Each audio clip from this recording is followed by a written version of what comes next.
Hello friends, இந்த வீடியோவில் என்ன பார்க்க போகிறோம் அப்படின்னா, இன்றைக்கி ஐயனார் துணை அப்படிங்கிற சீரியலில் என்ன போட போகிறாங்க பார்க்க போகிறோம். இன்றைக்கி ஐயனார் துணை அப்படிங்கிற சீரியலில் வந்து என்ன போடுறாங்க அப்படின்னா வந்து பார்த்திங்கன்னா, இன்றைக்கி வந்து பார்த்திங்கன்னா நிலா வந்து வீட்டுக்கு வராங்க. இதை பார்த்துட்டு வந்து ரொம்ப சந்தோஷப்படுறாங்க.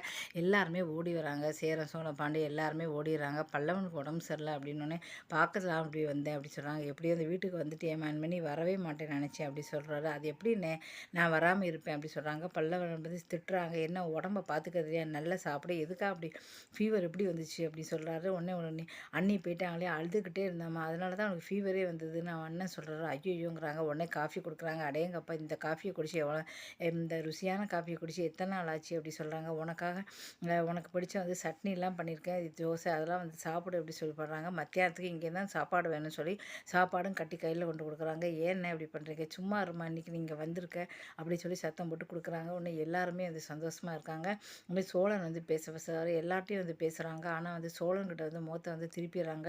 பேசுறதே கிடையாது. இதை பார்த்துட்டு அதுக்கப்புறம் சரி நான் போயிட்டு வரேன் அப்படி சொல்கிறாங்க.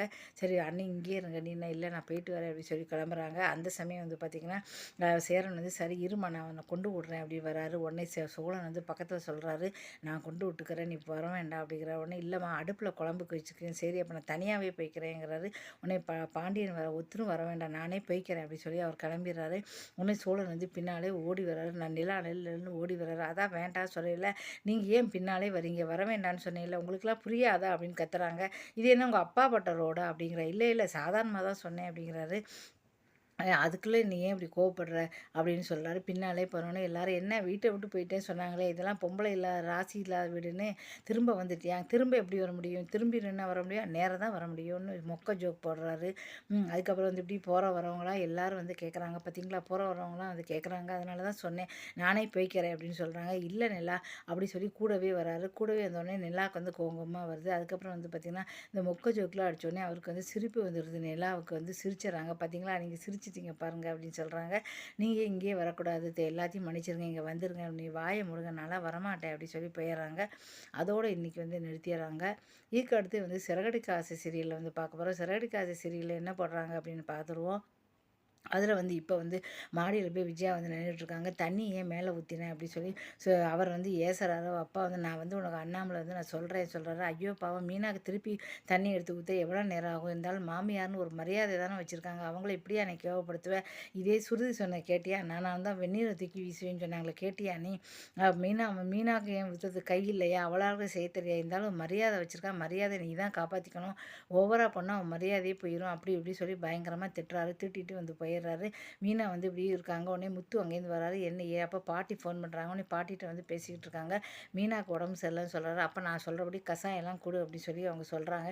சரி சொல்லி கிச்சனில் போய் எல்லாத்தையும் போட்டு கசாயம்லாம் எடுத்து வந்து மீனாக்கு வந்து கொடுக்குறாரு. உடனே மீனா கசாயம் குடிச்சு அப்படியே வந்து பெருசாக அழுதுறாங்க. என்னாச்சு என்ன மீனாங்க, நானும் உங்ககிட்ட சொல்ல வேண்டாம்னு நினச்சேன், ஆனால் என்னால் உங்கள்கிட்ட சொல்லாமல் இருக்க முடியல சொல்லி அங்கே நடந்த விஷயத்தெல்லாம் சொல்கிறாங்க. சீதா சின்ன குழந்தையிலேருந்து இவரையும் என்கிட்ட ஒரு சண்டை கூட போட்டதில்ல, அக்கா அக்கான்னு பாசமாக இருப்பா, நானும் தங்கச்சி பாசமாக இருப்பேன், ஆனால் இன்றைக்கி வந்து அவள் வந்து இப்படி உங்களை வந்து தப்பாக பேசிட்டா, ஓங்கி அடிச்சிட்டேன் அப்படி சொல்ல. சீதாவை அப்படி நம்பவே முடியல, எல்லாம் அந்த அருண் தான் அவளை மாற்றி வச்சுருக்கான், நீ கவலைப்படாத அப்படின்னு சொல்கிறாரு. சீதாவை அருண் வந்து தப்பு தப்பாக நம்மளை பற்றி சொன்னதால தான் அப்படி பேசுகிறா அப்படி சொல்கிறாரு. அதே சமயம் அங்கே வந்து அவன் எப்படியாவது குடும்பத்தை பிரிக்கணும் அப்படின்னு நினைக்கிறான் அப்படின்னு சொல்கிறாரு. அங்கே வந்து காட்டுறாங்க. அங்கே போயிடனோடனே சீதா வந்து அருண்கிட்ட வந்து பற்றி சொல்கிறாங்க. அப்போ வந்து அவங்க அம்மா வந்து கால் பண்ணுறாங்க. அம்மாவுக்கு தம்பியோடனே கால் பண்ணி கேட்குறாங்க, நான் ஏன் பேசணும், என்னை செவுட்டில் அடித்தாள், அவளை சும்மா விட்டுறாரு, அவள் நான் ஏன் எனக்கு ஒன்றும் அவ கூட பேசணும் அவசியம் இல்லை அப்படின்னு சொல்கிறாங்க. அம்மாவை திரும்ப திரும்ப அப்படி தான் பேசிக்கிட்டே இருக்கா, இப்போ என்ன பண்ணுறதுன்னு சொல்கிறார் தம்பி. ஏன்னா அப்படி ரெண்டு பேரும் சண்டை போட்டுக்கிறாங்களோ, சொன்னால் புரிஞ்சுக்கவும் மாட்டேங்கிறாங்களே அப்படி சொல்லி அம்மா கவலைப்படுறாங்க. அதே சமயம் அருண் பக்கத்தில் இருந்து கேட்டு சந்தோஷம் தாங்க முடியல, பக்கத்து ரூம் கேட்டு சந்தோஷப்படுறாரு. தெரியாதமே வந்து என்னாச்சு, நான் தான் மீனாட்ட கேட்காதேன்னு சொன்னீங்களே, எதுக்கு கேட்குற அப்படிங்கிறாரு. அது எப்படிங்க, என் புருஷனை வந்து பார்த்தீங்கன்னா அவள் புருஷன் ஆளை வச்சு அடிச்சிருக்கான், அது மட்டும் இல்லாமல் வந்து பார்த்தீங்கன்னா தாறுமாறாக பேசியிருக்காரு, நான் பார்த்துட்டு சும்மா இருக்க முடியுமா அப்படின்னு கேட்குறாரு. அதை நான் பார்த்துட்டு அதனால தான் மீனாட்ட கேட்டேன், அதுக்கு ஒன்று அடிச்சாளா பார்த்தியா, அக்கான்னு மரியாதை வச்சுருந்தா எப்படி ஒன்று அடிச்சிருக்கா, நீங்கள் சொல்வது சரிதான் அப்படி சொல்லி, எனக்கு என் புருஷன் மேலே பாசம் இருக்கா, அவளுக்கு புருஷன் தலையில் தூக்கி வச்சு ஆடுறா, அப்போ எனக்கு மட்டும் புருஷன் பாசம் இருக்காதா, நான் உங்களுக்கு ஏந்தி பேசக்கூடாதா, என்னங்க இது நியாயம் அப்படின்னு சொல்கிறாங்க. ஆனால் அருண் வந்து சந்தோஷப்படுற, ஆகா சீக்கிரத்தையே குடும்பத்தை உடச்சிடலாம் அப்படி சொல்லி ரொம்ப சந்தோஷப்படுறாரு. இதுக்கப்புறம் தான் வந்து முத்து வந்து நாளைக்கு பிளான் பண்ணுறாரு, இந்த அருண் எப்படியாவது கையும் களமாக பிடிக்கணும்.